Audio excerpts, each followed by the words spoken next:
Hello and welcome back to the channel. Today I'm talking about restraint of trade clauses. Yep, sounds like something out of a dramatic episode of Suits, but these little clauses are important, especially if you're hiring, if you're growing, selling, or even leaving a business. They're in more contracts than you think, and they're often misunderstood. If you ignore them, they can really come back to bite you hard. So let's unpack what they are, what they do, and whether they actually hold up in court. Spoiler alert, not always. So what is a restraint of trade clause? In plain English, it's a clause in a contract that says, if we stop working together, you agree not to go off and compete with me, steal my clients, or replicate my entire business model like a low-budget knockoff. Now, in legal terms, restraint clauses are about protecting a business's legitimate interests. That means things like client relationships, trade secrets, pricing models, processes and systems, confidential information, and goodwill, i.e. your reputation and all the trust that you've built up in your brand. Basically, it stops someone from using your business and its secrets against you the second they walk out the door. This does happen in real life. I've seen it many times. It's painful, it's emotional, and expensive. And I'm not just talking about your employees here. Restraint clauses can also relate to contractors, sellers of a business, other shareholders, and franchisees. So let's talk a little bit about the types of restraint clauses you're going to commonly see. Firstly, the non-compete clause.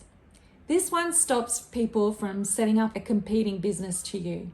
Usually it's for a specific amount of time and in a defined location. For example, you can't open another Pilates studio within 10 kilometers of us for 12 months. Totally normal. Another type of clause is a non-solicitation clause. This stops someone from actively approaching your clients, staff, or suppliers after leaving. So they can't call your top clients the next day and say, hey, I'm cheaper, come join me.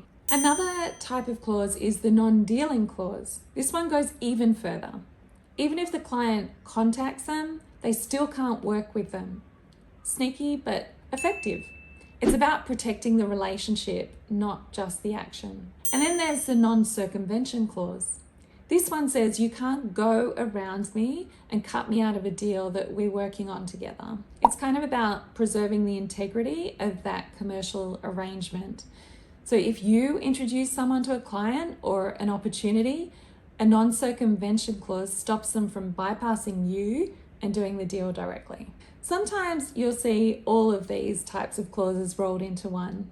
It's a legal wrap, deliciously protective.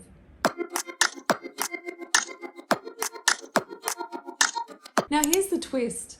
Not all restraint clauses are enforceable. Just because it's in a contract doesn't mean it'll hold up in court. Courts will always ask, is this clause reasonable? Is it actually protecting a legitimate interest? Or is it just like a power move trying to unfairly restrict someone and their future? For a restraint clause to be enforceable, it has to pass three main tests. Time, how long does it last? 3 months? Probably fine. 3 years, could be dramatic. 10 years, maybe not. Geography, how far does the restriction go? 5 Ks, maybe reasonable. You can't work somewhere in Australia, might not be so reasonable. And the scope. So what kind of work or activity is being restrained? Is it the exact same business, or are you trying to stop someone from working at all in their industry?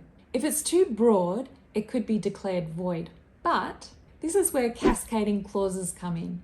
You might have seen these before. They sort of say something like, the employee, they agree not to compete for 12 months, or if that's found invalid, then 9 months, or if that's found invalid, then 6 months, or 3 months, and within 10 kilometers, and if that's found invalid, then 5 kilometers, and so on and so on and so on. They give multiple combinations of time and area.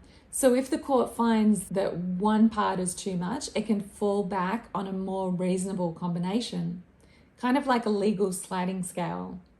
Kind of quite clever, very loyally.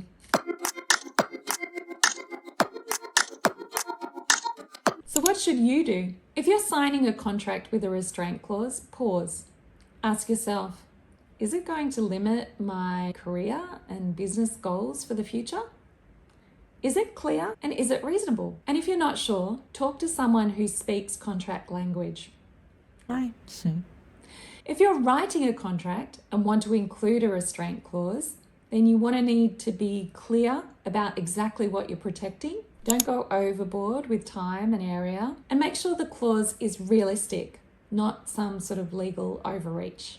That's because the only thing worse than having no restraint clause is having one that's unenforceable because it was way too much. Now let's say you're already in a contract and that restraint clause is giving you the ick. Maybe you signed it without fully understanding it. Maybe you're now planning to start your own business and suddenly it's become very relevant.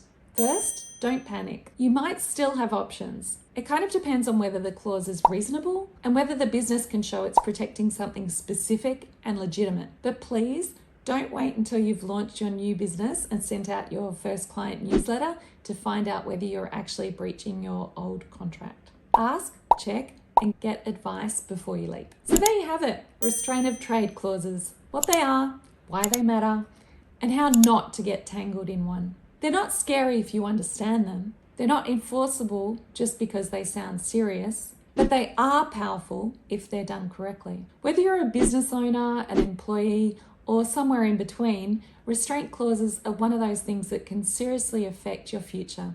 So take them seriously, but don't let them stress you out. That's my job. If you like this channel, don't forget to subscribe for more legal tips.